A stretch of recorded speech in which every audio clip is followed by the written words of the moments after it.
The year is 2025.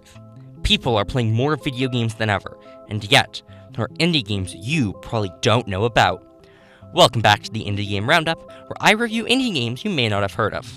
Today, we're reviewing two games with a grounded, futuristic setting.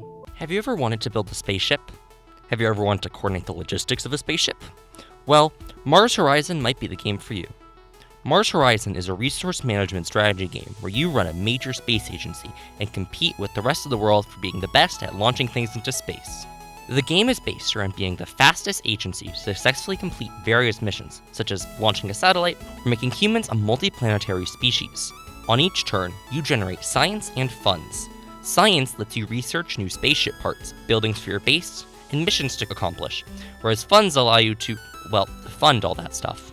Mars Horizon has you planning stuff out many turns in advance. The game flips between sitting and planning for like 15 minutes, and then skipping 6 turns while your new launch pad is being built.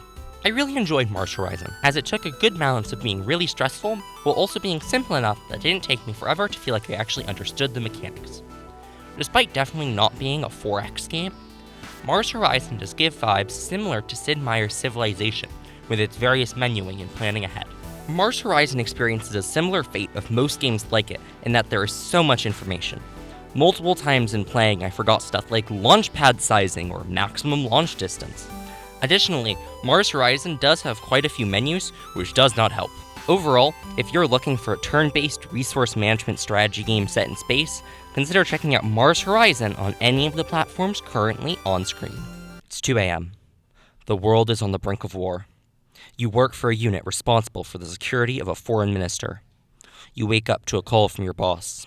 Joseph Banny, foreign minister of Drovia, has been killed. If that hook intrigues you, Lacuna is the game for you. Lacuna is a 2D, side-scrolling noir detective game set in the sci-fi future of 1840. You play as Neil Conrad, a hard-boiled detective/bodyguard who's a neglectful parent and possible smoking addict.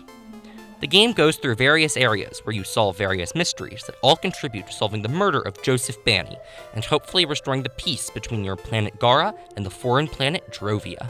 Lacuna is an enjoyable game with simple mechanics. The game just revolves around talking to NPCs, using your special detective eyes to view details about highlighted objects, and then piecing together the various factoids to figure out stuff such as where the sniper was or who assisted in the murderer's getaway. The gameplay is simple but decently engaging, and the art style is phenomenal. The whole game is done in pixel art, and it is gorgeous. The world building is great, and the story is good, even if it's pretty cliché.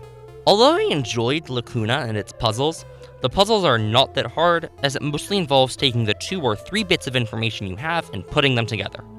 It falls victim to a general problem I have with detective games, where the game has multiple, clear-cut options laid out for you to take.